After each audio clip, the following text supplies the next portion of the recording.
हरिः ॐ आनन्दम्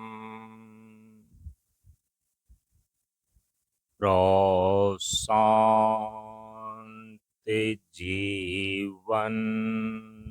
दर्शनम् नमो नारायण नारायणम्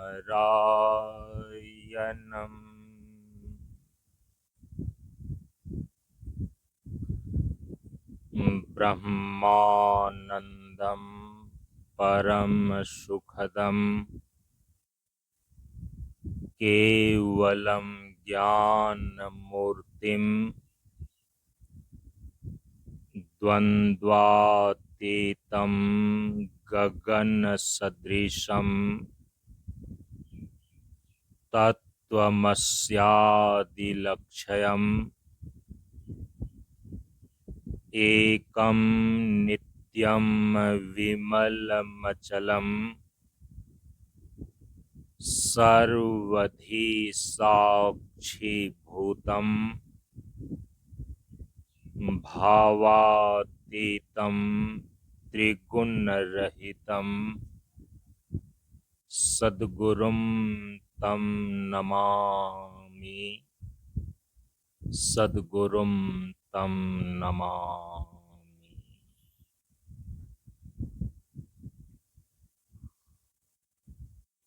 श्री गुरु चरण स्पर्श अनुभूति ज्ञान मार्ग सत्संग के सानिध्य में उपस्थित श्रद्धालु सत्संग प्रेमियों, ज्ञान बढ़े गुणवान के संगत, ध्यान बढ़े तपस्वी संग किन्हाओ, बुद्धि विवेक विचार बढ़े संत सन्यासी सुसज्जन तिन्हाओ। इसलिए ज्ञानी वेद है ज्ञान से, व्याधा वेद है तीर, सद्गुरु वेद है शब्द से, भींगे सकल शरीर।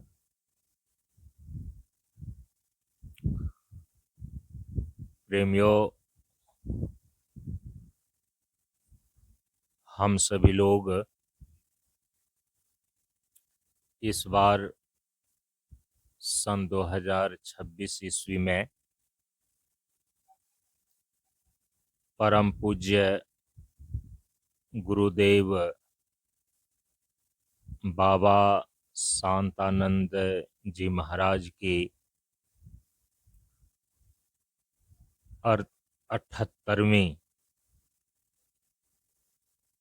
जन्म जयंती के पावन अवसर पर आयोजित गर्मी साधना सत्संग सत्र में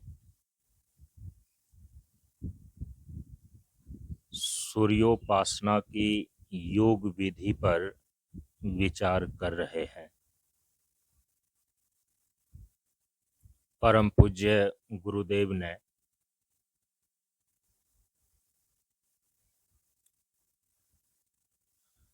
तत्व साधना के अंतर्गत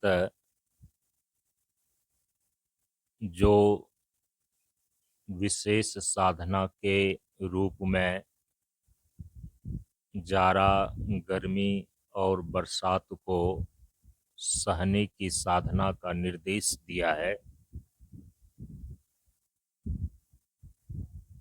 इस विशेष साधना में गर्मी साधना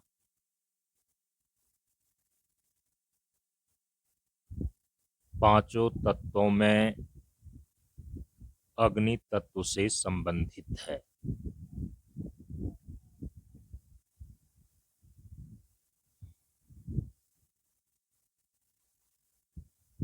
अग्नि तत्व से संबंधित विशेष साधना गर्मी साधना है।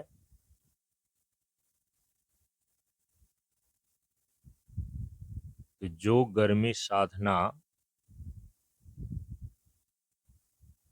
अग्नि तत्व से संबंधित है, इस अग्नि तत्व का प्रतिनिधित्व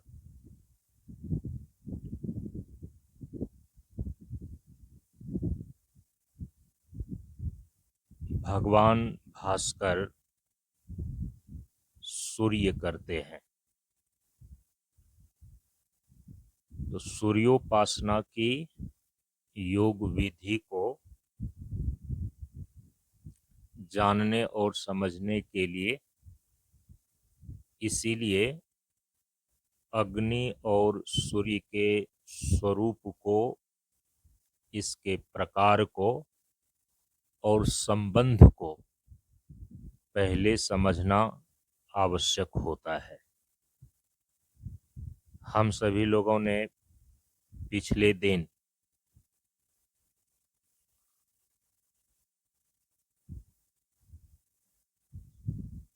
अग्नि और सूर्य के संबंध में थोड़ी सी चर्चा की थी।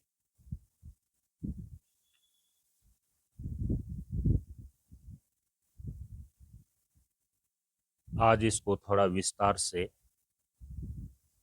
समझने का प्रयास करते हैं।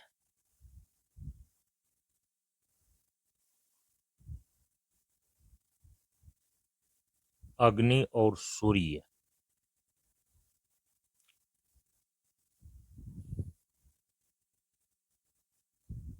तात्विक दृष्टिकोण से दोनों ही तेज तत्व हैं, लेकिन अभिव्यक्ति की दृष्टि से दोनों के स्वरूप में और प्रकार में, इसकी कार्य रूपता में भेद हो जाता है।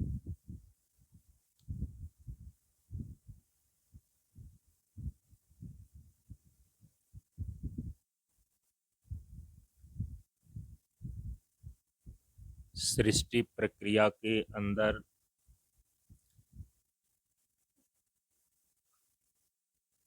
उपनिषदों में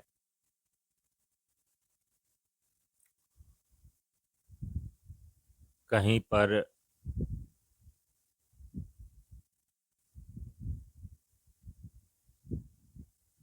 पांचों तत्वों की उत्पत्ति के क्रम में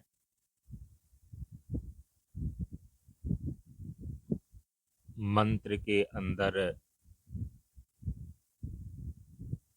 अग्नि शब्द का प्रयोग किया गया है और कहीं पर तेज शब्द का प्रयोग किया गया है।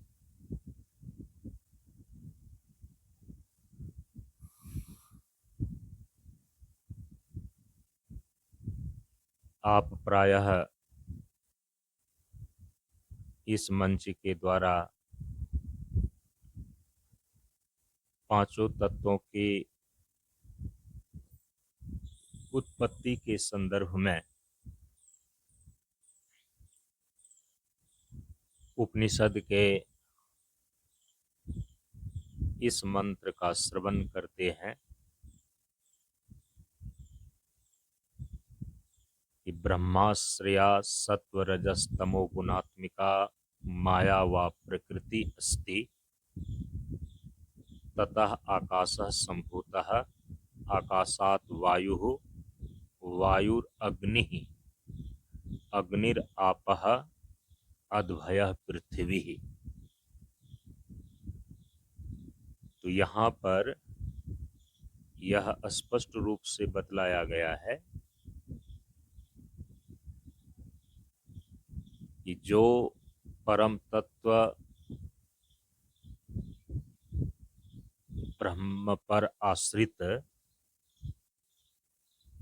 परम तत्व ब्रह्म पर अधिष्ठित त्रिगुणात्मिका माया व प्रकृति है।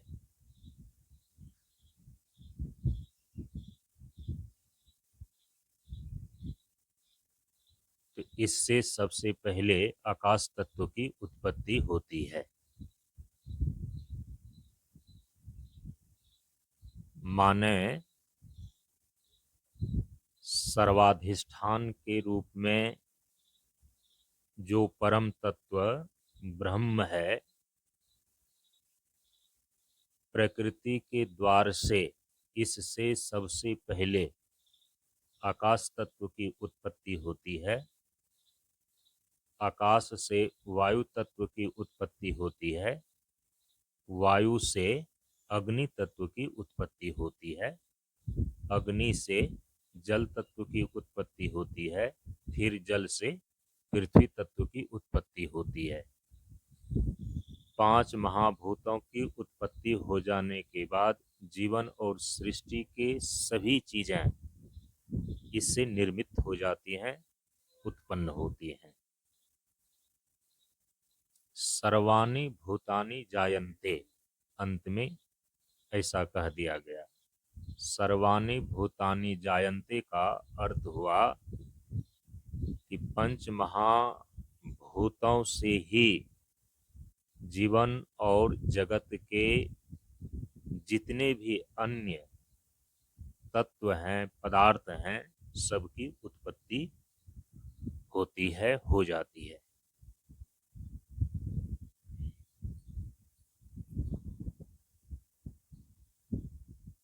तो यहाँ पर पांचों तत्वों की उत्पत्ति के क्रम में तीसरे नंबर पर परम तत्व ब्रह्म से अग्नि तत्व की उत्पत्ति बतलाई गई है। और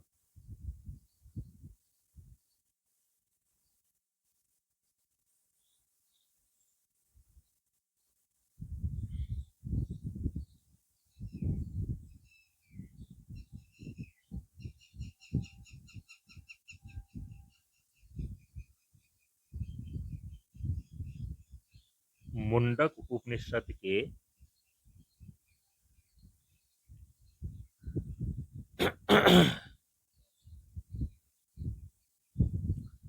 2:1:5 में सृष्टि के तत्वों की उत्पत्ति के संदर्भ में ये बतलाया गया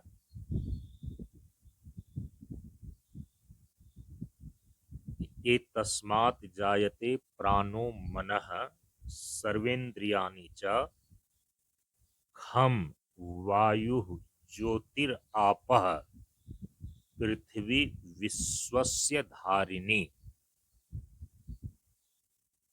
कहने का अभिप्राय है कि उस परम तत्व ब्रह्म से प्राणो मनः जायते सर्वेन्द्रियाणि च, उस ब्रह्म से प्राण, मन, सभी इंद्रियां, खम वायु ज्योतिरापः पृथ्वी, आकाश, वायु, ज्योति, आपः माने जल, और पृथ्वी, ये सभी उद्भूत हुए। तो यहाँ पर परम तत्व ब्रह्म से जो जीवन और सृष्टि के तत्व की उत्पत्ति होती है, यहाँ पर अग्नि के स्थान पर तो ज्योति शब्द का प्रयोग किया गया। तो अग्नि और ज्योति दोनों एक ही तत्व है। जहाँ पर ज्योति और अग्नि दोनों शब्दों का एक साथ प्रयोग किया गया हो, तो वहाँ पर समझ लेना चाहिए वहाँ अग्नि का अर्थ अग्नि है और तेज का अर्थ वहाँ पर, तो अग्नि का जो प्रतिनिधित्व करने वाला सूर्य है, तो उस सूर्य को ग्रहण किया गया है ऐसा। और यदि कहीं पर अग्नि और ज्योति इन दोनों शब्दों में से किसी एक ही शब्द का प्रयोग हुआ हो, केवल अग्नि का प्रयोग हुआ हो या केवल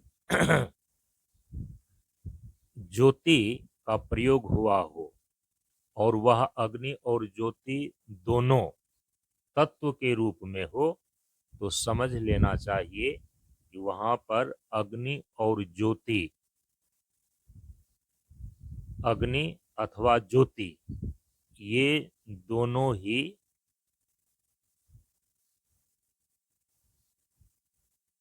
अग्नि के रूप में जो अग्नि है और ब्रह्मांड के अधिपति के रूप में जो सूर्य है, और इन दोनों का जो तात्विक स्वरूप तेज है, इसी तेज तत्व को ग्रहण किया गया है, तेज तत्व को बतलाया गया है। मूलतः तेज तत्व ही है। तो आकाश का जो तेज है उसको सूर्य कहा गया है, और पृथ्वी का जो तेज है उसको अग्नि कहा गया है। तो इस प्रकार से, तो तात्विक दृष्टिकोण से अग्नि और सूर्य एक ही है।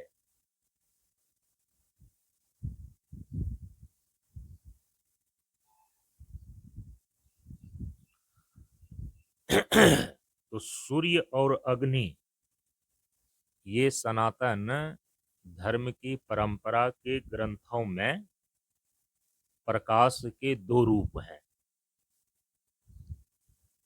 पिछले दिन बता करके आए हैं कि दाहकता और प्रकाशता, ये दोनों ही अग्नि और सूर्य में स्वाभाविक रूप से होते हैं। अग्नि और सूर्य का स्वाभाविक गुण है प्रकाशता और दाहकता।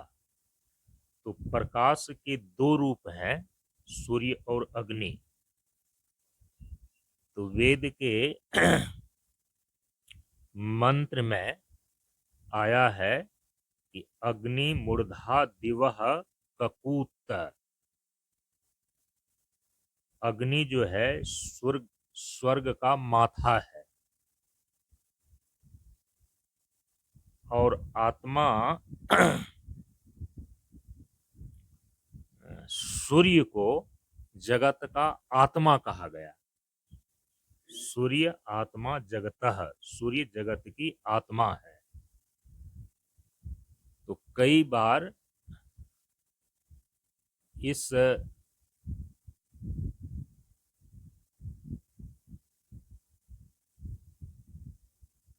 द्युलोक की जो ज्योति है उसको सूर्य के रूप में बतलाया गया है, द्युलोक की ज्योति।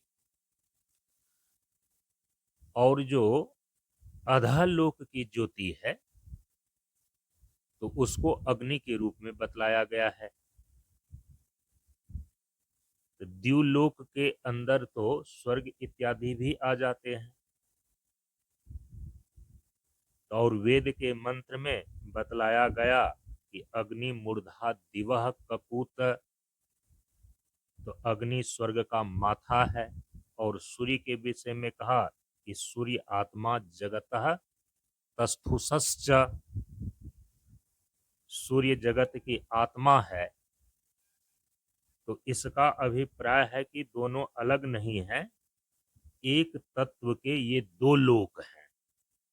इसीलिए अग्निलोक भी है और आदित्य अथवा सूर्यलोक भी है। वेद में अग्नि को जात वेदा कहा गया है। जात वेदः, हवन करने के समय में हम लोग उच्चारण करते हैं ना, जात वेदः।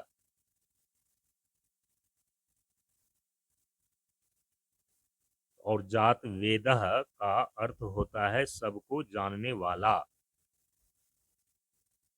इसीलिए कर्मकांड के अंदर जो हवन में यज्ञ याग में आहुति दी जाती है, उस आहुति को ग्रहण करने वाला मुख कहा गया है अग्नि को। जब संबंध के विषय में विचार करेंगे तो ये बातें उसमें आएगी। तो जात वेदाहा कह करके वेद मंत्र में अग्नि को ही संबोधित किया गया है। जात वेदाहा का अर्थ होता है सबको जानने वाला।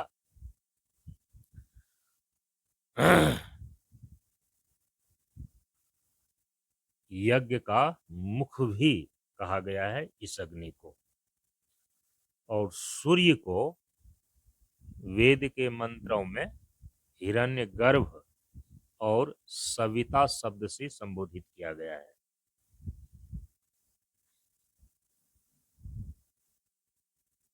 आदित्य भी इसको बोलते हैं।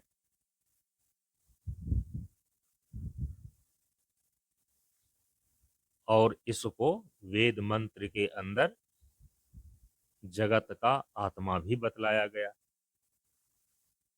पुराण में जहाँ सूर्य के आधे दैविक स्वरूप को बतलाया गया है, वहां पर ये सूर्य जो है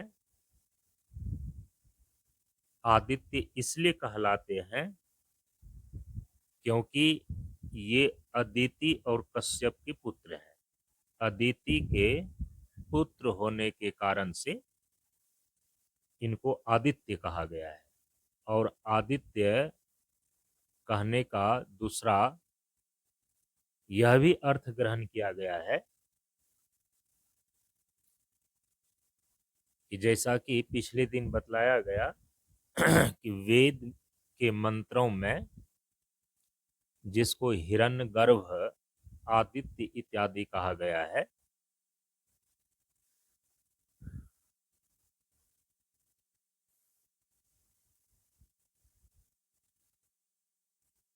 तो मुख्य रूप से हिरण्यगर्भ वेद में जिसको हिरण्यगर्भ वैदिक मंत्र में बतलाया गया, पुराण में उसी को ब्रह्मा जी कहा गया है। अब ब्रह्मा जी के ही पुत्र मरीचि, कश्यप इत्यादि ऋषि हुए और वंश परंपरा के अनुसार से तो अदिति के पुत्र होने के कारण से सूर्य को जब वे आधि दैविक स्वरूप में विग्रहवान होते हैं, शरीर को धारण करते हैं, तो अदिति के पुत्र होने के कारण से उनको आदित्य कहा जाता है।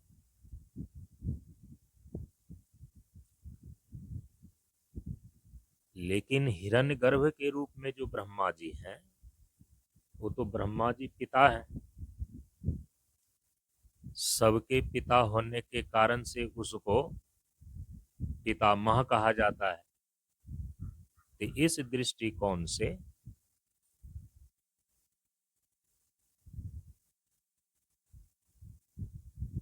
आदित्य का अर्थ हो जाता है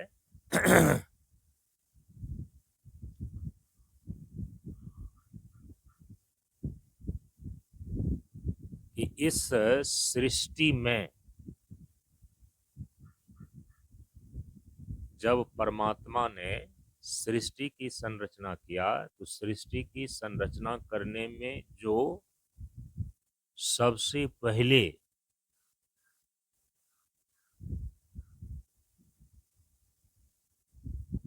जीव के रूप में, आदि जीव के रूप में आया, उसी को कहा गया आदित्य।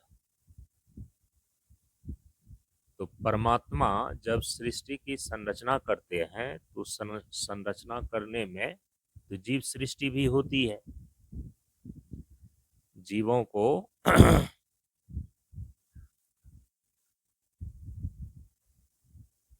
तो शरीर धारण करना पड़ता है। तो जीव घन के रूप में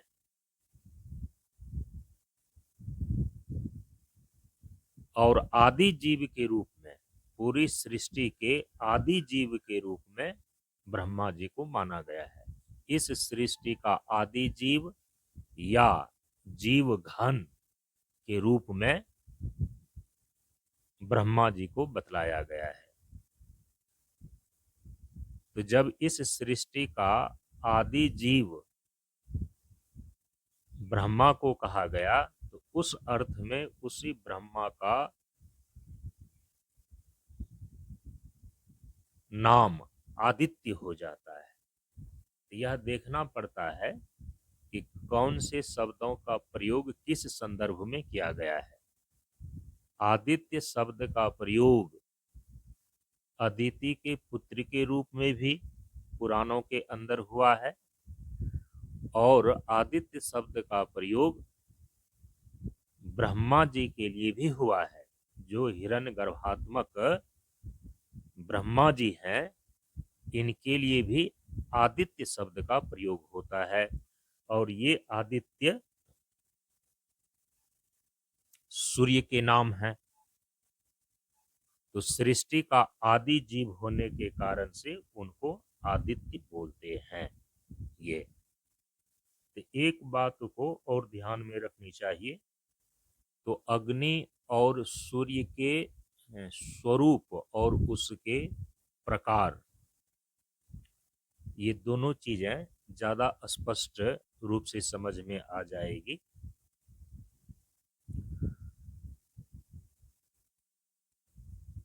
किसी भी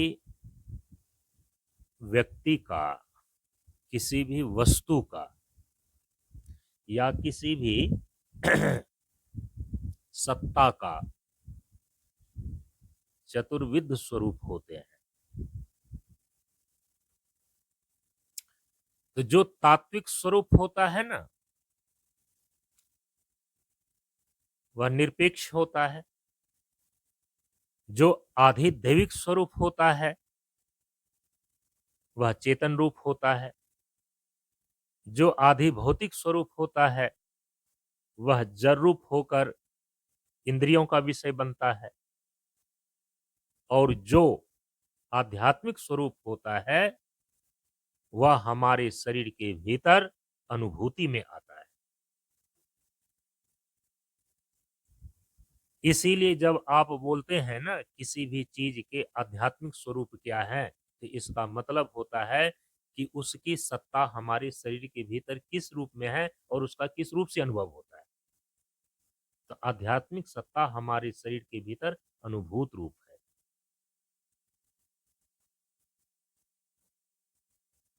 और जो आधि भौतिक सत्ता है वो बाहर जड़ विषय रूप है। और जो आधि दैविक सत्ता है वो समष्टि चेतन रूप है। और उसके अंदर प्रयोजन के अनुसार से विग्रह को धारण करने का भी सामर्थ्य होता है। वह विग्रह युक्त भी होता है। लेकिन जो तात्विक स्वरूप है वह तात्विक स्वरूप बिल्कुल निरपेक्ष होता है। जिसकी स्थिति, जिसकी सत्ता किसी की अपेक्षा नहीं रखता हो, हम उसको बोलते हैं निरपेक्ष। जिसकी सत्ता किसी पर निर्भर न हो, जिसको मूल में अपने स्वयं के अस्तित्व को स्वयं ही सिद्ध करता हो, हम उसको बोलते हैं तात्विक स्वरूप, उनकी तात्विक स्थिति। अब यदि आपको ये स्वरूप को लेकर के उनके ये चतुर्विध आयाम यदि ठीक ढंग से क्लियर हो गया हो, स्पष्ट हो गया हो, अब ये किसी भी चीज पर लगा करके आप उस पर विचार कर सकते हैं और उनके चतुर्विध स्वरूप को समझ सकते हैं। और ये बातें ध्यान में रहेगी तो तभी आप देखेंगे कि वेद के मंत्रों में या पुराणों के अंदर जहां कभी भी जीवन और सृष्टि के जिन तत्वों का वहां पर प्रसंग आया है, निरूपण किया गया है या बताया जा रहा है, तो तुरंत वहां पर आपको समझ में आ जाएगा कि यहाँ पर इस तत्व के इस स्वरूप का वर्णन किया जा रहा है। तात्विक स्वरूप का वर्णन किया जा रहा है कि आधि दैविक स्वरूप का वर्णन किया जा रहा है कि आधि भौतिक स्वरूप का वर्णन किया जा रहा है कि आध्यात्मिक स्वरूप का वर्णन किया जा रहा है। ये मैंने आपको तत्वदर्शी महापुरुषों के द्वारा किसी भी वस्तु पदार्थ के स्वरूप को लेकर के जो स्वरूप मीमांसा की गई है कि किसी भी वस्तु के चतुर्विध स्वरूप होते हैं और चतुर्विध स्वरूप में ये चारों स्वरूप इस दृष्टिकोण से विचार किया जाता है और हमारे तत्वदर्शी महापुरुषों ने विचार किया है। वो चीजें अभी आपके ध्यान में मैंने दिया। अब यहाँ पर हम स्वरूप को समझने में किन चीजों को उठाए हैं? अग्नि को और सूर्य को। अब अग्नि और सूर्य के चतुर्विध स्वरूप हो जाएंगे। अब इसको 5 मिनट के अंदर समझ करके आज की कक्षा को यहीं पर विराम देते हैं।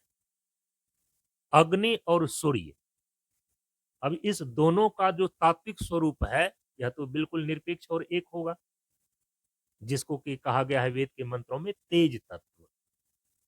अभिव्यक्ति के दृष्टि से भले इनके लोक अलग अलग हो जाते हैं, इनके प्रभाव अलग अलग हो जाते हैं, तो फिर मान लिया जाता है कि द्युलोक की जो ज्योति है वो सूर्य है और अधोलोक की जो ज्योति है वो अग्नि है। आकाश की जो ज्योति है उसको सूर्य बोलते हैं और पृथ्वी की जो ज्योति है उसको अग्नि बोलते हैं। यह अभिव्यक्ति की दृष्टि से केवल इनके लोक और इनके रूप माने एक ही प्रकाश के दो रूप अलग अलग व्याख्यायित किए जाते हैं, बताए जाते हैं। लेकिन यदि तात्विक दृष्टिकोण से यदि देखा जाए, वेद के मंत्र में ही उस परम तत्व ब्रह्म से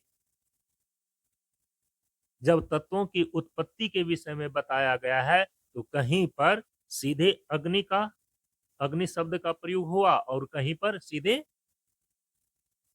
ज्योति शब्द का प्रयोग हुआ। अब जब अग्नि और ज्योति, तो वहां ज्योति का अर्थ सूर्य है और वह सूर्य ही अग्नि तत्व का प्रतिनिधित्व कर रहा है, ऐसा समझना चाहिए। तो दोनों का तात्विक स्वरूप तो एक है। अभिव्यक्ति के दृष्टिकोण से इनके लोक अलग अलग हैं और एक ही प्रकाश के दो रूप मान लिए गए हैं। पृथ्वी की ज्योति अग्नि और आकाश की ज्योति सूर्य। ऊर्ध्वलोक की ज्योति सूर्य और अधोलोक की ज्योति अग्नि। लेकिन इन दोनों प्रकार की ज्योतियों का जो मूल ज्योति है वह तो परम ज्योति परमात्मा ही है। इसीलिए कहा कि न तत्र सूर्यो भाति न चंद्र तारकम नेमा विद्यतो भांति कुतोयम अग्नि तमैव भांतम अनुभाति सर्वम तस्य भाषा सर्विदम विभाति। जो स्वप्रकाश परमात्मा है, जो परम ज्योति परमात्मा है, जो कि भगवान श्री कृष्ण ने कहा कि ज्योतिषाम ज्योति ही, ज्योतियों में मैं, सभी ज्योतियों में मैं ज्योति हूं, मतलब सभी ज्योतियों का ज्योति मैं हूं, अर्थात परम ज्योति। तो परमात्मा तो परम ज्योति है, उसी परम ज्योति से सूरज चांद तारे में भी ज्योति आई हुई है। तो जो आकाश की ज्योति है उनको सूर्य कह दिया गया और जो पृथ्वी की ज्योति है उसको अग्नि कह दिया गया। जो आकाश का तेज है उसको सूर्य कह दिया गया और जो पृथ्वी का तेज है उसको अग्नि कह दिया गया। जब मैं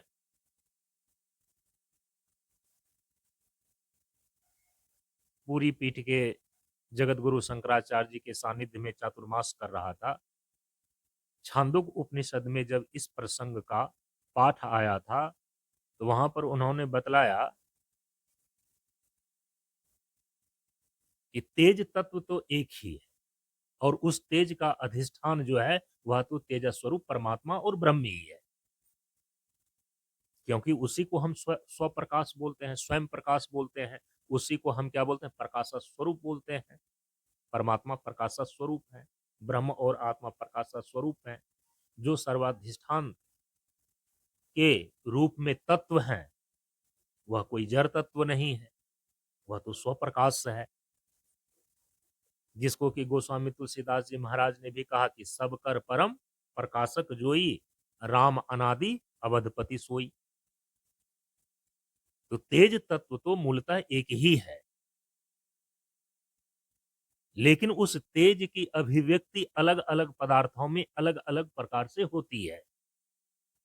तो अभिव्यंग की अभिव्यक्ति अभिव्यंजक के अधीन होती है, अभिव्यंजक के तारतम्य से अभिव्यंग की अभिव्यक्ति में तारतम्य होता है। इसीलिए कहा कि इसको ऐसे व्यवहारिक धरातल पर समझना चाहिए कि जो दूरस्थ अग्नि है, हम उसको सूर्य बोलते हैं, और जो समीपस्थ सूर्य है उसको अग्नि बोलते हैं। दूरस्थ अग्नि का नाम, दूरस्थ दीपक का नाम, दूरस्थ प्रकाश का नाम सूर्य है, और जो निकट का सूर्य है उसी का नाम अग्नि है, क्योंकि दोनों में प्रकाशता और दाहकता ये स्वाभाविक और समान गुण है। ये तो अग्नि और सूर्य तत्वतः एक है। अभिव्यक्ति की दृष्टि से केवल एक ही प्रकाश के दो रूप हैं, एक ही तेज के दो रूप हैं। द्युलोक और आकाश की ज्योति को हम सूर्य बोल देते हैं, अधलोक और पृथ्वी की ज्योति को अग्नि बोल देते हैं। बस इतना समझ करके रखना चाहिए। तात्विक स्वरूप एक है। और आप सभी लोगों का ध्यान जा रहा होगा कि हम सभी लोग जब हवन करते हैं तो उसमें है ना, अग्नि ज्योति ज्योति अग्नि स्वाहा। तो वेद के मंत्र ही जो है यह सिद्ध कर देता है कि अग्नि और सूर्य में मूलतः एक ही ज्योति है, एक ही तेज तत्व है। अग्नि ज्योति ही ज्योति ही अग्नि स्वाहा, ऐसा बोलते हैं। अच्छा, ये तो तात्विक स्वरूप हो गया। आधि दैविक स्वरूप,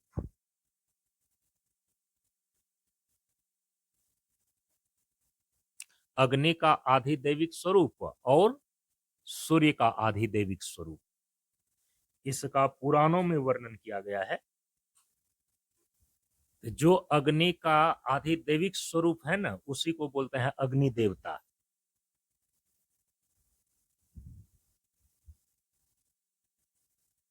और ये अग्नि देवता पुराणों में स्वाहा के पति माने गए। अग्नि देवता किसके पति हैं? स्वाहा। इसीलिए यज्ञ में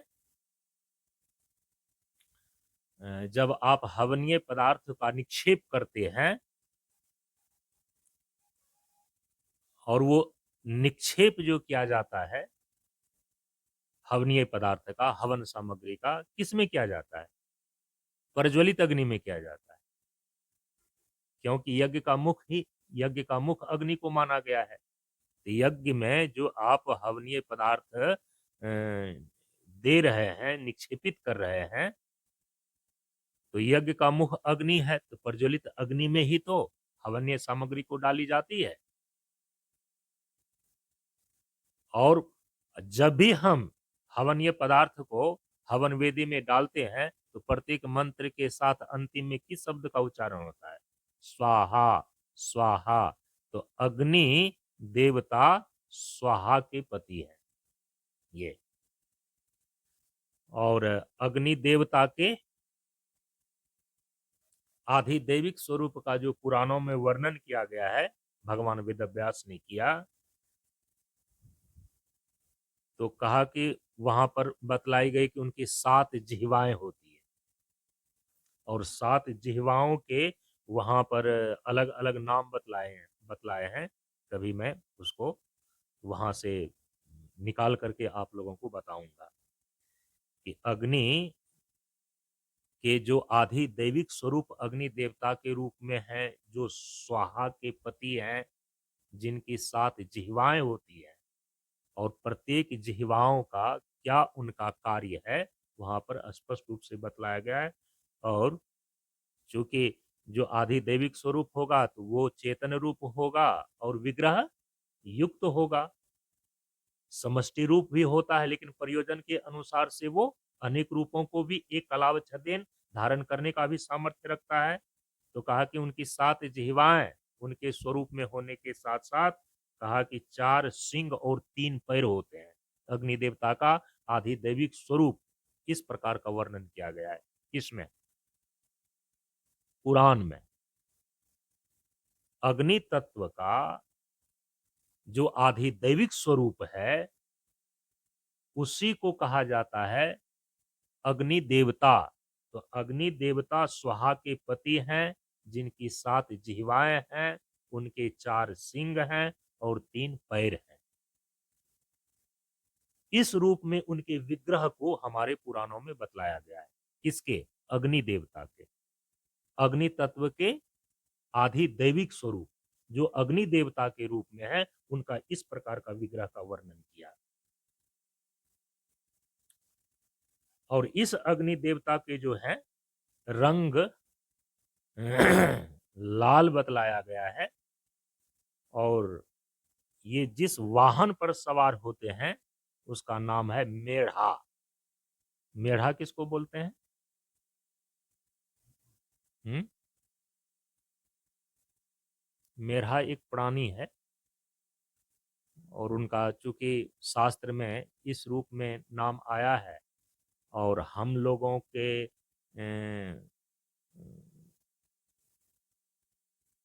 बीच में जो पशु और प्राणी हैं, हो सकता है उसको अलग नाम से जान रहे हो। और बहुत सारे पशु और प्राणी का जो शरीर है, सृष्टि के क्रम में कुछ कुछ शरीर जो है वो जो है कि हर समय उपस्थित भी नहीं रहते। जैसे डायनासोर है, अभी है क्या? नहीं है ना। लेकिन इस सृष्टि के किसी कालखंड में थे या नहीं थे? वो होते हैं। बहुत ऐसा शरीर है कि जो कि अभी के कालखंड में नहीं है, पहले थे और अभी नहीं है। और बहुत ऐसा है कि अभी है, पहले नहीं थे और बाद में नहीं रहेंगे, ऐसा होता है। तो पुराणों में अग्नि देवता के जो अ, वाहन बतलाए गए हैं, वो मेढ़ा मेढ़ा नामक उनका वाहन है। अच्छा, अब आइए सूर्य पर। और पहले तो बता ही दिया है कि अग्नि का वेद में जो नाम उसका अग्नि भी सीधे आया है और जात वेदा उनको कहा गया है। अब जो सूर्य है, सूर्य का जो आद, आधिदैविक स्वरूप है, तो सूर्य देवता के रूप में होगा। तो सूर्य सुक्तम के अंदर जो है वेद में, और उसी के आधार पर भगवान वेदव्यास में पुराणों में जो वर्णन किया सूर्य के आधिदैविक स्वरूप को लेकर के, जिसको सूर्य देवता बोलते हैं। वेद में तो उसका नाम आया सविता, सूर्य भी सीधे नाम आया है, आदित्य भी उसको कहा गया है, हिरण्यगर्भ भी कहा गया है। पुराणों में उसका नाम परिवर्तित होकर के हिरण्यगर्भात्मक सूर्य को ही ब्रह्मा कहा गया है। तो जो सूर्य का आधि दैविक स्वरूप है, सूर्य देवता के रूप में, सूर्य भगवान के रूप में, ये कश्यप और अदिति के पुत्र माने गए हैं। कश्यप और अदिति के पुत्र हैं। और ये जो सूर्य देवता हैं, ये 7 घोड़े से जुते हुए रथ पर ये सवार रहते हैं। 7 घोड़े का रथ होता है और इस सूर्य देवता का जो सारथी है उसी को कहा गया है अरुण।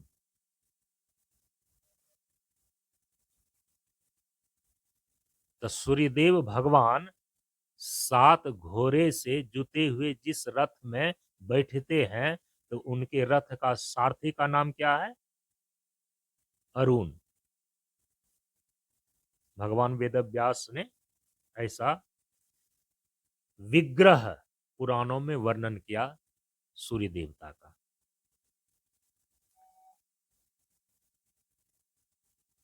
इसका रंग कैसा होता है?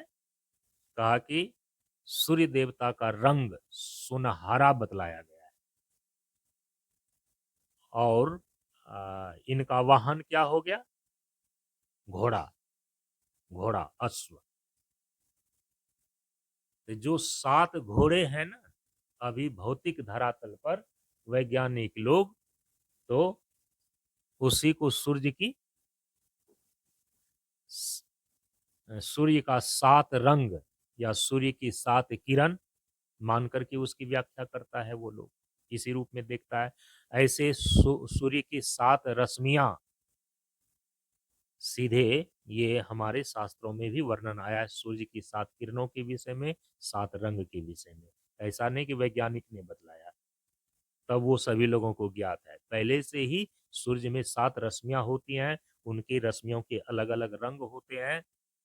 और उसी 7 रश्मियों को, चूंकि रश्मि के साथ ही तो सूर्य देवता का हम सभी लोगों को आभास होता है, दृष्टिगोचर होते हैं, तो हो सकता है उनकी 7 रश्मियों को ही 7 घोड़ा माना गया हो। ये हो गया आधिदैविक स्वरूप सूर्य का।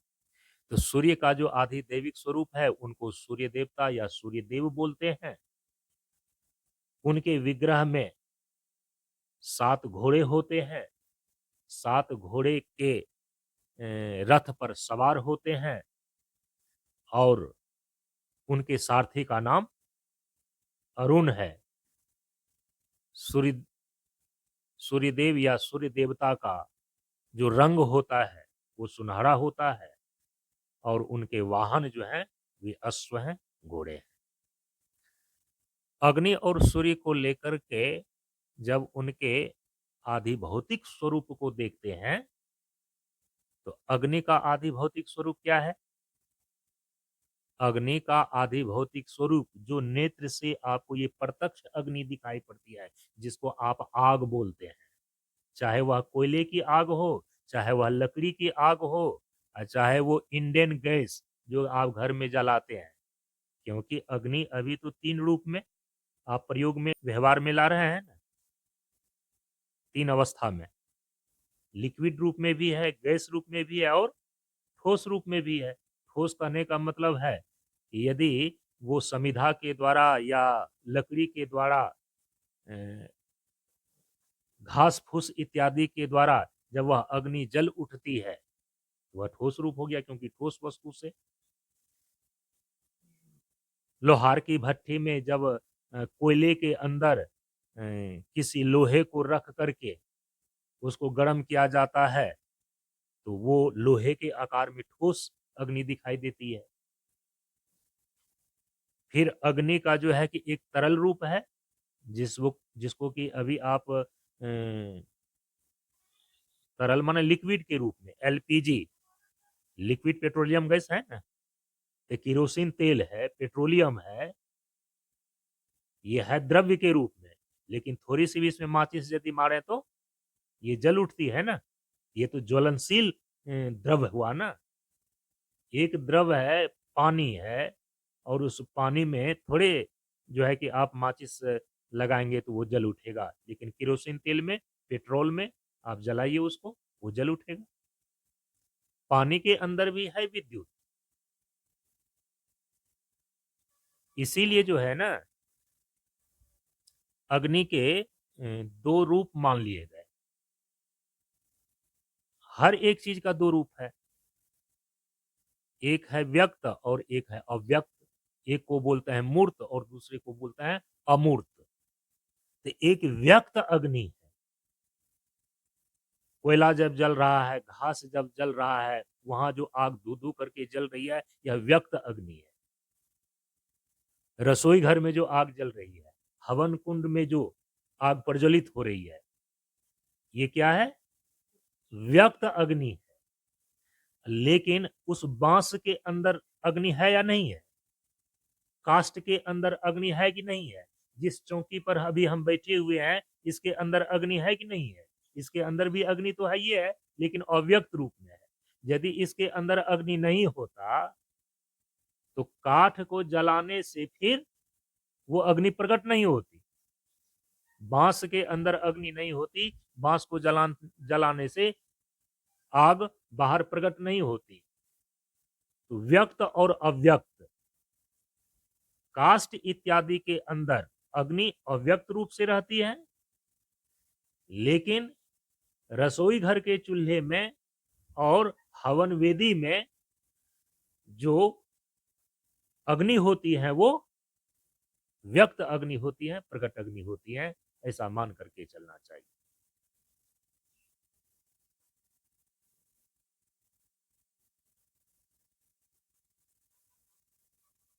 केरोसिन, पेट्रोलियम इत्यादि जो तरल पदार्थ के रूप में ज्वलनशील है, ये सब अग्नि का ही आधिभौतिक स्वरूप है। ये आधिभौतिक रूप है। ये और गैस के रूप में आज तो पूरा विज्ञान ही मान रहा है कि जो है कि ज्वलनशील गैस कौन है? हम्म? गैसों में सबसे ज्यादा ज्वलनशील गैस कौन है?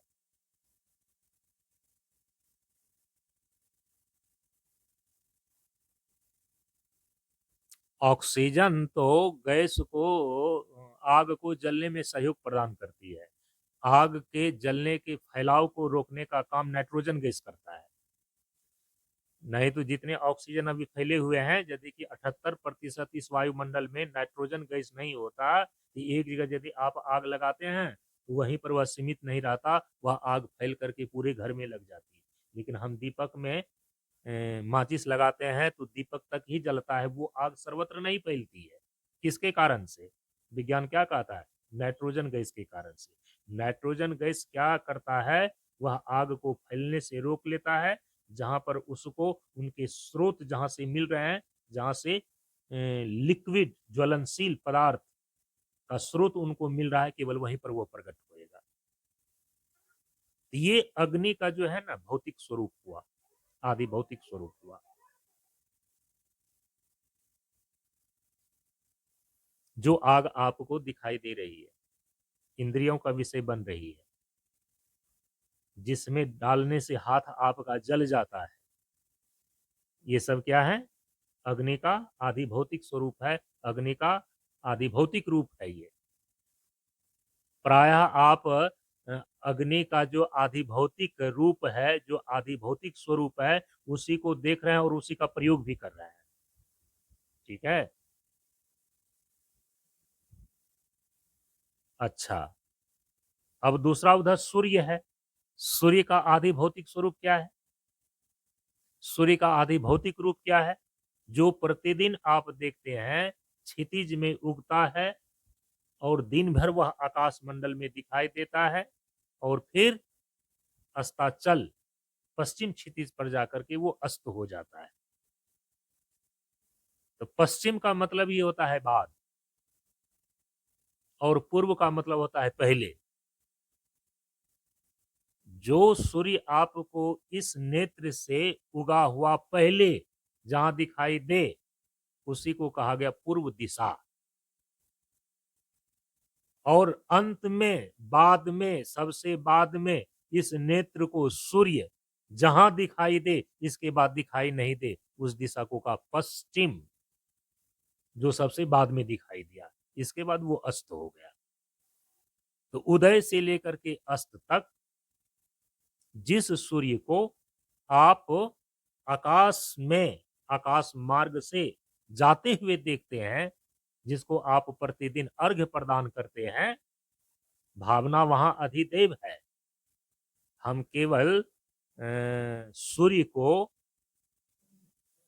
जड़ प्रकाश पिंड मान करके ही उनको अर्घ्य प्रदान नहीं देते हैं। हम उनके आदि दैविक स्वरूप को अपने भीतर भावना बना करके कि सूर्य देव हैं, सूर्य देवता हैं, तब हम उनको अर्घ्य प्रदान करते हैं। तो अर्घ्य प्रदान करने में सूर्य के प्रति केवल हमारी भौतिक जड़ दृष्टि नहीं होती है, सूर्य के प्रति हमारी आदि दैविक दृष्टि होती है कि जो संपूर्ण ब्रह्मांड के अधिपति सूर्य जो भौतिक स्वरूप में दिखाई दे रहे हैं, वह केवल जड़ रूप ही नहीं है, भौतिक रूप ही नहीं है, भौतिक जड़ प्रकाश पिंड ही नहीं है, बल्कि उनका एक आदि दैविक स्वरूप है जो जो सूर्य देवता के रूप में और सूर्य देव के रूप में उनकी सत्ता है। वो चेतन रूप है, वो समष्टि रूप है और वह आवश्यकता पड़ने पर विग्रहवान होकर के भक्तों को दर्शन भी देते हैं, उसके मनोरथ को पूरा करते हैं। ठीक, ये हो गया।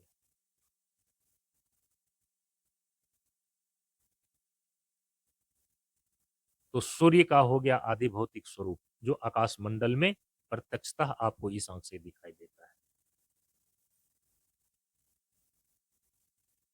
और सबसे अंतिम में अब चौथा बचा आध्यात्मिक स्वरूप। अग्नि का आध्यात्मिक स्वरूप क्या है और सूर्य का आध्यात्मिक स्वरूप क्या है? और आध्यात्मिक स्वरूप के अंदर मैंने आपको बतलाया कि जो जिसकी सत्ता आपके शरीर के भीतर हो और जिसकी अनुभूति आप कर सकते हो, वो आध्यात्मिक स्वरूप कहलाता है। तो अग्नि का जो आध्यात्मिक स्वरूप है, जो उस अग्नि तत्व का जो आध्यात्मिक रूप है आपके शरीर के भीतर, वह किस रूप में है? 5 अग्नि के रूप में है। कामाग्नि, क्रोधाग्नि, जठराग्नि, ज्वराग्नि और चिंताग्नि। यदि पांचों अग्नियों में से कोई अग्नि ध्यान में नहीं रहे, इतना समझ लेना चाहिए कि अग्नि तत्व का हमारे शरीर के भीतर जो उनका आध्यात्मिक सत्ता है, वह जठराग्नि के रूप में है, जिसके द्वारा आप अपने भीतर खाए हुए भोजन को पचा पाते हैं। अन्न और जल जो ग्रहण होता है, तो उसको पचाने का, उसको जलाने का काम करता है भीतर जो अग्नि, उसका नाम है जठराग्नि, जठरानल भी बोलते हैं उसको। लेकिन सामान्य लोगों के लिए बताया जाता है कि केवल जठराग्नि, लेकिन वो शरीर के भीतर जो अग्नि की सत्ता है, अग्नि का रूप है, वो 5 रूप में है, जिसको शरीरस्थ पंचाग्नि बोलते हैं। परम पूज्य गुरुदेव ने बतलाया है कि अग्नि तत्व के 5 प्रकृति रूप तुम्हारे शरीर के भीतर काम कर रही है। कामाग्नि, क्रोधाग्नि, जठराग्नि, ज्वराग्नि और चिंताग्नि। ये अग्नि तत्व की आध्यात्मिक सत्ता है आपके शरीर के भीतर, और ये अनुभव में आ रहा है, आप इसकी अनुभूति कर सकते हैं। फिर अग्नि का जो जो स्वरूप अपने भीतर प्रकाश के रूप में, लाखों सूरज चांद सितारे के रूप में धीरे धीरे धीरे धीरे अनुभव में आते जाता है, तो समझिए कि आप उसके आध्यात्मिक स्वरूप का दर्शन कर रहे हैं। ये सूर्योपासना के द्वारा योग विधि में हम सबसे पहले सूर्य और अग्नि के अपने भीतर आध्यात्मिक स्वरूप का ही अनुभव और अनुभूति करते हैं, उसी का दर्शन होता है। हाँ, यदि आप उपासना के बल पर, यदि आपकी उपासना प्रगाढ़ हो जाए, तो जो सूर्य और अग्नि का आदि दैविक स्वरूप है, अग्नि देवता के रूप में और सूर्य देवता के रूप में, वे भी आपकी दृष्टि के विषय बन सकते हैं। क्योंकि जो सबके दृष्टि का विषय बन सके, जो इंद्रियों के द्वारा देखा जा सके, जो इंद्रियों का विषय बनेगा, वो तो आधि भौतिक स्वरूप होगा सबके लिए। जो आधि दैविक स्वरूप होएगा, वो आधि दैविक स्वरूप सबके नेत्र का विषय नहीं बनता। जो उपासना करेंगे अग्नि देवता का, जो सूर्य देवता का उपासना करेंगे तो केवल अपने भक्तों को ही, अपने भक्तों के ही नेत्र का विषय बनते हैं देवता। देवता यदि यहाँ पर उपस्थित हो जाए तो वो जिनके नेत्र का विषय बनना चाहेंगे केवल वही देख सकेगा। अब वो जिसके नेत्र का विषय नहीं बनना चाहेंगे, यहाँ उनकी उपस्थिति भी हो जाएगी तो सब कोई नहीं देख पाएगा। जैसे कि भगवान श्री कृष्ण ने जब महाभारत के युद्ध के मैदान में अपने विराट रूप को दिखलाया तो उनके विराट रूप को क्या सबने देख लिया था? जो दिव्य दृष्टि प्राप्त महापुरुष थे, भगवान श्री कृष्ण के विश्व रूप को, विराट रूप का दर्शन केवल वही कर पाया था, उन्हीं के नेत्र का विषय बन पाए थे। अभी मान लीजिए कि हमें कोई देवता दर्शन देने के लिए आएंगे तो मेरे नेत्र का वो विषय बनेंगे, हम दर्शन करेंगे, मन ही मन प्रणाम भी निवेदित करेंगे और वो चले जाएंगे। लेकिन आप सभी लोग उनकी उपस्थिति होते हुए भी आप लोग नहीं देख पाएंगे। क्यों नहीं देख पाएंगे? क्योंकि उनके अंदर ही ये चीजें हैं कि हमको किनके नेत्र का विषय बनना है, किनको दर्शन देना है। जिनको दर्शन देना चाहेंगे उन्हीं के नेत्र का विषय बनेंगे, केवल उन्हीं को दिखाई देगा। और उनकी उपस्थित होने पर भी अन्य लोगों को, जिनको दर्शन उनको नहीं देना है, जिनके नेत्र का विषय नहीं बनना है, उनको दर्शन ही नहीं हो सकेगा। ये देव अधिदैविक सत्ता में, अधिदैव स्वरूप में ये क्षमता होती है। देवता जिनके नेत्र का विषय बनना चाहेंगे केवल वही देख पाएगा। तो परम पूज्य गुरुदेव आएंगे, दर्शन देकर चले भी जाएंगे, और यदि बोले कि गुरुदेव का दर्शन हुआ और चले गए, कहीं झूठ बोलता है। तो जिनको उपासना का विज्ञान मालूम होएगा ना, वो इस रस रहस्य को समझ सकता है। लेकिन कुछ लोगों ने क्या है, इसका दुरुपयोग कर दिया। सचमुच में आते नहीं हैं, उनके दृष्टि का विषय बनते नहीं है, लेकिन डिंग पैतरा मारते हैं कि बाबा हमको रोज दर्शन देकर के चले जाते हैं। तो कई प्रकार का पाखंड भी शुरू हो जाता है, क्या कीजिए। ये तो आध्यात्मिक स्वरूप का जो अनुभव और अनुभूति होता है वो शरीर के भीतर होता है। बाहर जिन जिन चीजों का आपको इंद्रियों के द्वारा ग्रहण हो रहा है, वो किसी भी तत्व का, किसी भी वस्तु का आधि भौतिक स्वरूप का ग्रहण हो रहा है। आध्यात्मिक स्वरूप का अनुभव और अनुभूति जब भी होगा तो कहां होगा? आपके शरीर के भीतर होगा, क्योंकि शरीर के अंदर अनुभव और अनुभूति के करण दिए गए हैं, साधन दिए गए हैं। प्राण भी शरीर के अंदर ही, मन बुद्धि चित्त अहंकार शरीर के अंदर ही, 5 कर्मेंद्रियां 5 ज्ञानेंद्रियां शरीर के अंदर ही। इसीलिए जिस किसी भी चीज को अपने भीतर अनुभव और अनुभूति करेंगे, उनके अनुभव और अनुभूति करने का साधन और करण शरीर के भीतर दिया गया है। तो जिनकी सत्ता का साक्षात्कार हमारे शरीर के भीतर हो और जिस स्वरूप का हमारे शरीर के भीतर अनुभव और अनुभूति हो, वो आध्यात्मिक सत्ता कहलाती है उस चीज की। चाहे वो अग्नि हो, चाहे सूर्य हो, चाहे वह पृथ्वी हो, चाहे कोई अन्य देवी देवता हो, हम उनको बोलते हैं उनका आध्यात्मिक स्वरूप। कि एक योगी, एक साधक किसी भी तत्व का अपने भीतर उनके आध्यात्मिक स्वरूप का ही अनुभव और अनुभूति करता है। तो अग्नि का आध्यात्मिक स्वरूप आपके शरीर के भीतर पंचाग्नि के रूप में है, और जो सूर्य है, तो सूर्य का आध्यात्मिक स्वरूप आपके भीतर कौन से हैं? तो शरीर के भीतर जो 8 चक्र हैं, उस 8 चक्र में जो तीसरे स्थान पर आने वाला चक्र है, जिसको मणिपुर चक्र कहते हैं, इस मणिपुर चक्र का ही दूसरा नाम है सूर्य चक्र। तो आपके शरीर के भीतर जो सूर्य का आध्यात्मिक स्वरूप है, आध्यात्मिक सत्ता है, वह किस रूप में है? मणिपुर चक्र के रूप में है, वो सूर्य चक्र के रूप में है। इसी मणिपुर चक्र का जो भौतिक नाम है उसको बोलते हैं नाभि। तो नाभि के भीतर ही सूर्य का, नाभि चक्र की सक्रियता होने पर, जागरण होने पर, उस सूर्य के आध्यात्मिक स्वरूप का हमें अनुभव और अनुभूति होता है, उसका दर्शन होता है। इस प्रकार से अग्नि और सूर्य के चतुर्विध स्वरूप को अपने में समझ करके ठीक ढंग से बैठा लेनी चाहिए। जो आपको सूर्योपासना जब आप करेंगे, चाहे वह सूर्योपासना योग विधि से करें, चाहे वह सूर्योपासना पौराणिक विधि से करें, चाहे वह सूर्योपासना वैदिक संध्योपासना के द्वारा करें, जब तक आपको अग्नि और सूर्य इन दोनों के इस चतुर्विध स्वरूप का परिज्ञान नहीं रहेगा, तब तक आप ठीक ढंग से सूर्योपासना को साध नहीं सकेंगे। उपासना के किसी एक चरण में ही अटक करके आप रह जाएंगे। ठीक है, आज अपनी वाणी को यहीं पर विराम देते हैं।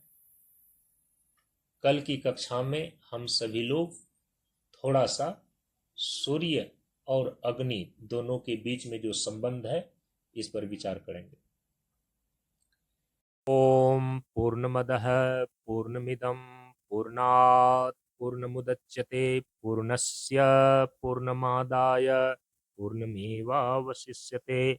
ओम शांति शांति शांति। हरि ओम। श्री गुरुभ्यो नमः। हरि ओम।